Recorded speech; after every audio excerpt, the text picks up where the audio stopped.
నమస్తే, welcome to I dream inside politics with Kavitha. Party ఫిరాయింపులపై BRS party గట్టి పోరాటమే చేస్తోంది. హైకోర్టు తర్వాత సుప్రీంకోర్టు కూడా వెళ్ళింది. ఈ నెల 10వ తారీఖున సుప్రీంకోర్టు వాదనలు వినబోతోంది. ఉప ఎన్నికలు వస్తాయని చాలా గట్టిగా బీఆర్ఎస్ పార్టీ చెప్తోంది. At the same time party ఫిరాయింపులకు సంబంధించి కాంగ్రెస్ పార్టీ స్టాండ్ కూడా డిఫరెంట్గా ఉంది. ఉప ఎన్నికలు రావని అంత ఖచ్చితంగా ఎలా చెప్పగలుగుతున్నారు? సుప్రీంకోర్టు ఎలాంటి నిర్ణయం తీసుకోబోతోంది? మనతో పాటుగా ఉన్నారు advocate and BRS party general secretary Soma Bharat Kumar గారు. భరత్ గారు నమస్కారం. సో పార్టీ ఫిరాయింపులకు సంబంధించి హైకోర్టుని ఆశ్రయించారు. ఒక స్పీకర్ని ఒక నిర్ణయం తీసుకోమంటే అది కొంచెం వాయిదాలు పడింది. ఆ తర్వాత మీరు సుప్రీంకోర్టు తలుపు తట్టారు. ఫిబ్రవరి 10న వాదనలు వినడానికి రెడీ అయింది సుప్రీంకోర్టు. ఏం జరుగుతుంది అనుకుంటున్నారు? మీరు ఎందుకని అంత పట్టుబడుతున్నారు? మేమేమి పట్టని విషయం పట్టట్లేదండి. పట్టాల్సిన విషయమే పట్టుబడతా ఉన్నాం. ఇప్పుడు మా పార్టీ టికెట్ మీద గెలిచినారు. మా పార్టీ టికెట్ మీద గెలిచి పార్టీ సభ్యత్వానికి రాజీనామా చేసినారు. That is enough for attracting disqualification as MLA. Party సభ్యత్వానికి రాజీనామా చేస్తే చాలు. ఎన్నికైన తర్వాత, ఎమ్మెల్యేకి ఎన్నికైన తర్వాత పార్టీ సభ్యత్వానికి, ఏ పార్టీ నుంచి అయితే ఎన్నికయ్యే ఆ పార్టీకి సభ్యత్వానికి రాజీనామా చేస్తే అట్రాక్ట్ అవుతుంది, డిస్క్వాలిఫికేషన్ అట్రాక్ట్ అవుతుంది. మేము చట్టంలో ఉన్నది ఇది, చట్టము అంటే ఇది కాన్స్టిట్యూషన్లోనే ఒక భాగం. ఇది కాకుండా మీరు అన్నారు పార్టీ సభ్యత్వానికి రాజీనామా చేయడం అనేది. ఇప్పటిదాకా ఇక్కడ నుంచి అక్కడికి వెళ్ళినటువంటి 10 మంది ఎమ్మెల్యేల్లో ఆ మాట ఇప్పటిదాకా ఎవరు అఫీషియల్గా చెప్పట్లేదు కదా. ఆ కండువా కూడా మేము దేవుడికి సంబంధించినటువంటి ఏదో దేవాలయంలో వేసుకున్న కదండి, స్పీకర్ గారికి సమర్పించినాం కదా. మేము పార్టీకి రాజీనామా చేస్తున్నాం అనేది, పార్టీ మెంబర్షిప్ ప్రాథమిక సభ్యత్వానికి రాజీనామా చేస్తున్నాం అని వాళ్ళు ఉత్తరాలు ఇచ్చినారు స్పీకర్కి. మేము అవన్నీ మొత్తం ఎవిడెన్స్ అంతా ఇచ్చాము. మరి స్పీకర్ ఎందుకని నిర్ణయం తర్వాత ఇంకొకటి అండి, ఆ మాట చెప్పి తర్వాత ముఖ్యమంత్రి గారితో చట్టపట్టాలు వేసుకొని కాంగ్రెస్ పార్టీ మీటింగ్లకు పోయి కాంగ్రెస్ కండువాలు వేసుకొని ఏదైతే కాంగ్రెస్లో మిళితమైనారో, ఈ పార్టీలో ఎన్నికయ్యి ఆ పార్టీలో మిళితమైనారో అది ఖచ్చితంగా డిస్క్వాలిఫికేషన్ని అట్రాక్ట్ చేస్తుంది. 2 భాగాలు ఉన్నాయి. ఒకటి డిస్క్వాలిఫికేషన్ అట్రాక్ట్ అవుతుందని మేము వేసినది ఒక పిటిషన్ ఉంది, అది మా వాదన. దాన్ని నిర్ణయించాల్సింది ఎవరు? ఫిరాయింపు చట్టం కింద దాన్ని నిర్ణయించాల్సింది కేవలం స్పీకర్. మండలి అయితేనేమో చైర్మన్, అసెంబ్లీ అయితేనేమో స్పీకర్. కంప్లైంట్లు ఇచ్చినాము. కంప్లైంట్లు ఇచ్చిన తర్వాత స్పీకర్కి 2 ఫంక్షన్స్ ఉంటాయి. ఒకటి స్పీకర్ ఫంక్షన్, ఇంకొకటి స్పీకర్ ట్రైబ్యునల్లో deciding authority, quasi judicial function. అది క్వాసీ జ్యుడిషియల్ ఫంక్షన్ చేసేవాళ్ళు ఖచ్చితంగా రాజ్యాంగంలో ఆర్టికల్ 14 అనేది ఒకటి ఉంటుంది. They needs to be fair, ఆర్బిటరీగా ఉండకూడదు. వారి ముందుకు వచ్చిన ఏదైనా రాజ్యాంగబద్ధంగా ఆయన చేయాల్సిన పని ఏదైతే ఉంటుందో అది ఫేర్గా ఆర్టికల్ 14కి అనుగుణంగానే వారు చేయాలి. వారికి మేము కంప్లైంట్ ఇచ్చి దగ్గర 9 మాసాలు అయిపోయిన తర్వాత కూడా వాళ్ళు దాని మీద యాక్షన్ తీసుకోవట్లేదు. యాక్షన్ తీసుకున్న సందర్భంగా హైకోర్టుకి వెళ్ళడం జరిగింది. హైకోర్టు వీటన్నిటిని గమనించి యాక్షన్ తీసుకోవాలి, నోటీసులు ఇవ్వమని చెప్పి డైరెక్షన్ ఇచ్చారు. దాన్ని ఆ రకమైన సింగిల్ జడ్జి ఆర్డర్ వచ్చిన తర్వాత కూడా వాళ్ళు దాన్ని ఇంప్లిమెంట్ చేయకుండా డివిజన్ బెంచ్కి వెళ్ళి, డివిజన్ బెంచ్ ఏమన్నారంటే కోర్టు అది స్పీకర్ పరిధిలో ఉన్నది కాబట్టి వాళ్ళు చూసుకుంటారని చెప్పి సింగిల్ జడ్జి ఆర్డర్ని వాళ్ళు రద్దు చేశారు. దాని మీద మేము సుప్రీంకోర్టుకి వెళ్ళాం. సుప్రీంకోర్టులో ఇంత మునుపు ఇలాంటి ఇష్యూస్ అనేకం వచ్చినాయి. మహారాష్ట్రకు సంబంధించిన విషయం వచ్చింది, కర్ణాటకకు సంబంధించిన విషయం వచ్చింది, ఈశాన్య రాష్ట్రాలకు సంబంధించిన ఇదే విషయాలు కోర్టు ముందుకు వచ్చింది. కోర్టు వాటన్నిటిని దృష్టిలో పెట్టుకొని కోర్టు ఏం వ్యాఖ్యానించింది అనేది మొత్తం మీడియాలో ఉన్నది. ఎంత సమయం కావాలి మీకు అనేది. అంత మునుపున్న జడ్జిమెంట్స్లో కోర్టు ఒకటే చెప్పింది, అసెంబ్లీకి సంబంధించిన విషయాలలో కోర్టు ఇది చేసుకోదు, కానీ స్పీకర్ ట్రైబ్యునల్గా డిసైడ్ చేయాల్సిన విషయంలో ఫేర్గా ఉండాల్సిన అవసరం ఉన్నది, దానికి రివ్యూ చేసే అథారిటీ సుప్రీంకోర్టుకు ఉన్నది అనేది చెప్పింది. ఆ పరిధిలోనే ఇవాళ అక్కడికి ఈ కేసులు తీసుకొని పోవడం జరిగింది. తర్వాత సెక్షన్ 2 క్యాపిటల్ A సబ్సెక్షన్ 1 ప్రకారము వాళ్ళు రాజీనామా చేసిన సభ్యత్వాన్ని రాజీనామా చేసుకున్నారు కాబట్టి ఆటోమేటిక్గా they should get disqualified. Disqualify అయితే ఏమవుతుందండి? డిస్క్వాలిఫై అయ్యేదానికి పూర్తిగా, ఒకవేళ డిస్క్వాలిఫై కదా ఎందుకు డిలే చేస్తున్నారు? డిస్క్వాలిఫికేషన్ అట్రాక్ట్ కాకపోతే ఆర్డర్ పాస్ చేయండి. మీ పార్టీ వాళ్ళ మెజారిటీ ఉన్నదనే బలాన్ని ఉపయోగించి, మీ మెజారిటీ బలాన్ని ఉపయోగించేసేసి రాజ్యాంగానికి వ్యతిరేకంగా మీరు చేస్తే మేము ఖచ్చితంగా మీకు ఇంకెక్కడ పోతాం? బజార్లో పంచాయతీ పెడతామా? కోర్టుకే పోతాం. అయితే కరెక్ట్గా ఈ టైం పీరియడ్ నుంచి 6 ఇయర్స్ బ్యాక్ కావచ్చు, 11 ఇయర్స్ బ్యాక్ వెళ్తే అప్పుడు కేసీఆర్ చేసిన పని కూడా ఇదే కదా. టీడీపీ నుంచి, కాంగ్రెస్ నుంచి ఎమ్మెల్యేలను తీసుకున్నారు కదా. ఫస్ట్ కాంగ్రెస్ డీల్ చేస్తాను. ఫస్ట్ కాంగ్రెస్ గురించి చెప్తాను. కాంగ్రెస్ నుంచి ఎట్లా వచ్చినారండి? మొత్తం అంతా మూకుమ్మడిగా కాంగ్రెస్ లెజిస్లేటర్ పార్టీ మెజారిటీ సభ్యులు, మెజారిటీ అంటే సూపర్ మెజారిటీ సభ్యులు, చట్టం అనుమతించే అంత గ్రూపు వాళ్ళు కొత్త రాష్ట్రము, ఈ రాష్ట్రంలో అభివృద్ధి అనేది ఏకాభిప్రాయంతో జరిగితే బాగుంటుంది, మేము ఆపోజిషన్లో ఉండేదానికన్నా మేము రూలింగ్ పార్టీలోనే చేరతాము అని వాళ్ళు ఒక గ్రూపుగా వాళ్ళ లెజిస్లేటివ్ పార్టీని బీఆర్ఎస్లో మెర్జ్ చేసినారు. Section 4 of anti defection schedule ఏదైతే ఉందో అది అనుమతిస్తుంది, దాంట్లో డిస్క్వాలిఫికేషన్ లేదు. కాకపోతే అందరూ మూకుమ్మడిగా కట్టగట్టుకుని ఒకేసారి వాళ్ళు 1 by 1 వచ్చారు కదా. అప్పుడు కూడా 1 by 1 చేరలేదండి, మొత్తం మూకుమ్మడిగానే రెజల్యూషన్ పాస్ చేసుకొని వచ్చి ఇచ్చినారు. చర్చ జరిగింది అంతకన్నా ముందు. వాళ్ళు రాజీనామా చేయలేదు కదా కాంగ్రెస్ పార్టీకి. వాళ్ళు ఏం చేసినారంటే ఒక గ్రూప్గానే ఎంత గ్రూప్ అయితే ఒక మెర్జర్కి అవకాశం ఉందో అంత గ్రూప్గా తయారయ్యే వచ్చి మెర్జర్ అయినారు. దానికి కాంగ్రెస్ పార్టీ కోర్టుకు పోలేదా? మరి కోర్టుకు పోయినారు, దాని మీద ఛాలెంజ్ చేసినారు. వాళ్ళకేమో అనుకూలంగా ఆర్డర్ రాలేదు. అది వాళ్ళు కప్పిపుచ్చుతున్నారు, కానీ దాన్ని కూడా ఛాలెంజ్ చేసినారు. చట్టబద్ధంగా జరిగిందండి. చట్టంలో ఏదైతే అవకాశం ఉందో ఆ అవకాశాన్ని ఉపయోగించుకొని వాళ్ళు సదుద్దేశంతో రాష్ట్రం యొక్క అభివృద్ధిని దృష్టిలో పెట్టుకొని వాళ్ళు మేము చేరతాము, ఇట్లా గ్రూప్గా మీ దాంట్లో మెర్జ్ అవుతాము అని చెప్పి పార్టీ అధ్యక్షుడు, పార్టీ కార్యవర్గం యొక్క అనుమతితోనే వాళ్ళు పార్టీలో మెర్జ్ అయినారు, బీఆర్ఎస్ పార్టీలో మెర్జ్ అయినారండి. దానికి దీనికి అసలు సంబంధమే లేదు. ఆనాడు జరిగిన దానికి ఈనాడు జరిగేదానికి అసలు సంబంధం లేదు. ఇక ఇండివిజువల్స్ వీళ్ళంతా రిజైన్ చేసినారు కదా, పార్టీ మెంబర్షిప్కి రిజైన్ చేసిపోయినారు. రిజైన్ చేసిన క్షణం they cease to be MLA అండి. కానీ అది డెసిషన్ తీసుకోవాల్సింది మాత్రం, డిక్లరేషన్ ఇవ్వాల్సింది మాత్రం స్పీకర్ గారు. మేము ఇమీడియట్గా పిటిషన్స్ వేసినాము, మేము డిమాండ్ కూడా చేసినాము, మీరు సభ్యత్వానికి రాజీనామా చేస్తున్నారు కదా, ఎమ్మెల్యేషిప్ కూడా రాజీనామా చేయండి. ఎందుకంటే ప్రజలు ఎన్నుకున్నారు కదా.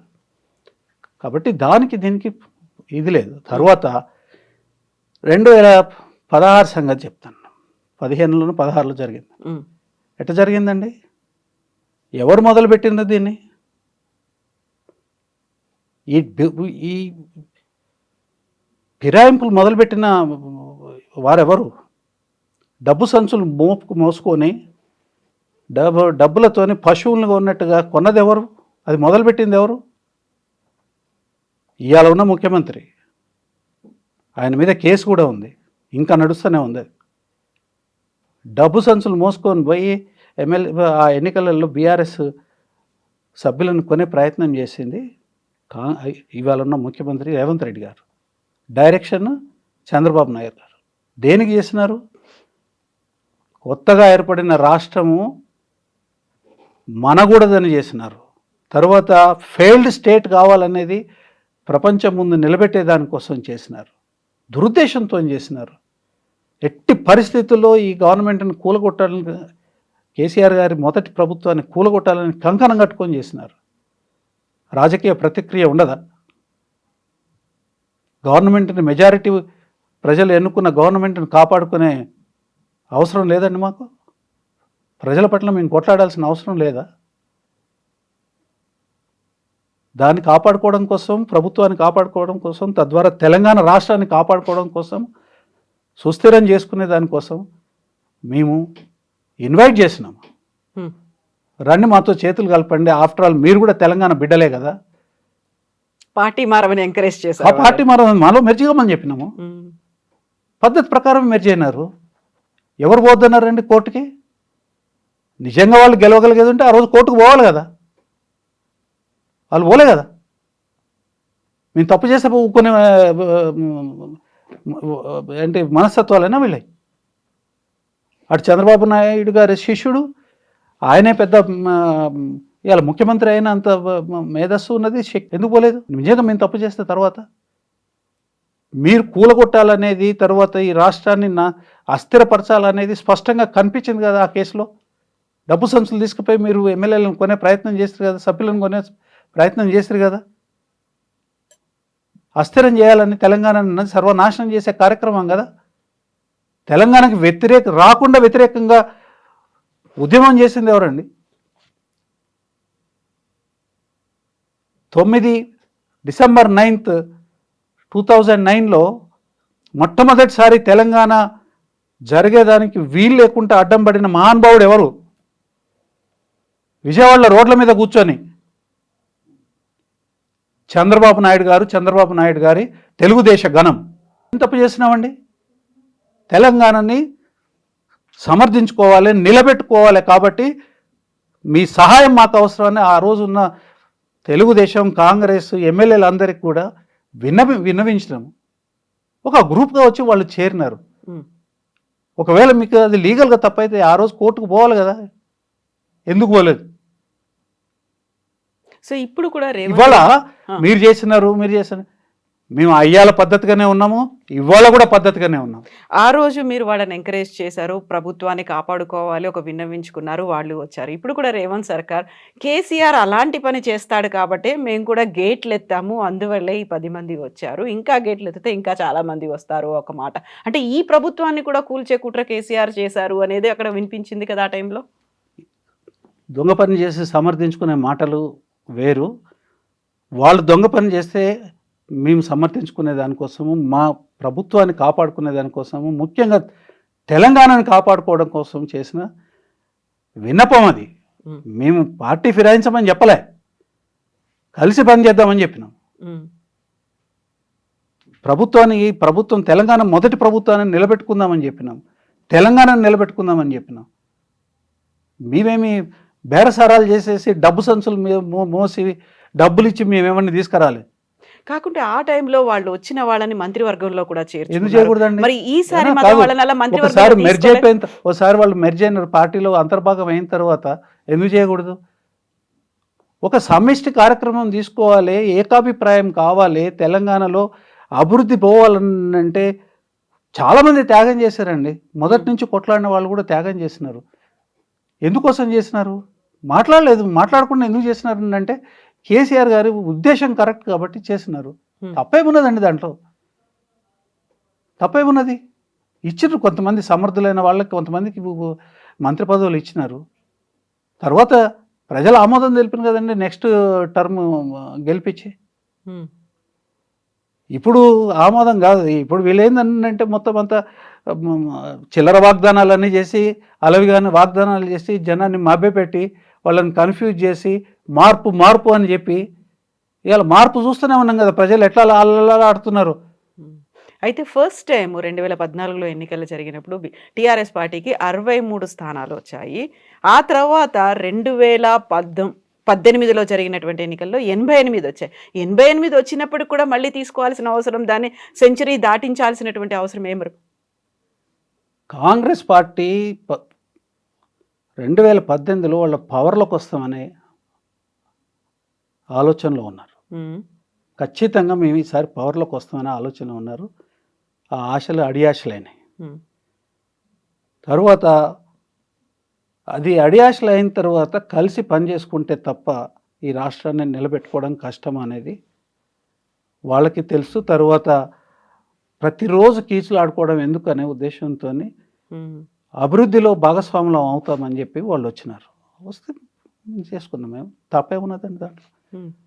అంటే ఇప్పుడు మీరు ఎందుకు ఎన్నిసార్లు మీరు అడుగుతున్నారు, నేను కూడా చెప్పాల్సిన అవసరం ఏంటంటే ఈ డిస్క్వాలిఫికేషన్ ఏది డిస్క్వాలిఫికేషన్ అవుతుంది, ఏది డిస్క్వాలిఫికేషన్ కాదనేది మీరు చూడండి. కాన్స్టిట్యూషన్లోనే ఉన్నది ఇది.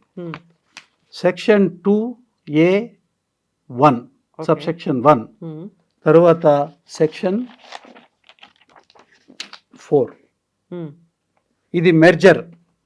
ఈ మెర్జర్ కనుక అయితే మాత్రము డిస్క్వాలిఫికేషన్ లేదు అనేది స్పష్టంగా ఇచ్చినారు. ఓకే. సెక్షన్ 2లో ఏంటంటే మీరు ఎన్నికైన పార్టీ ఏదైతే ఉందో ఆ పార్టీ సభ్యత్వానికి మీరు రాజీనామా చేస్తే ఆటోమేటిక్గా మీకు డిస్క్వాలిఫికేషన్ అట్రాక్ట్ అవుతుంది. But declaration needs to be given by the speaker. Speaker చేయాలి కదండి. స్పీకర్ లాంటి వాళ్ళే నిష్పక్షపాతంగా ఉండాలి.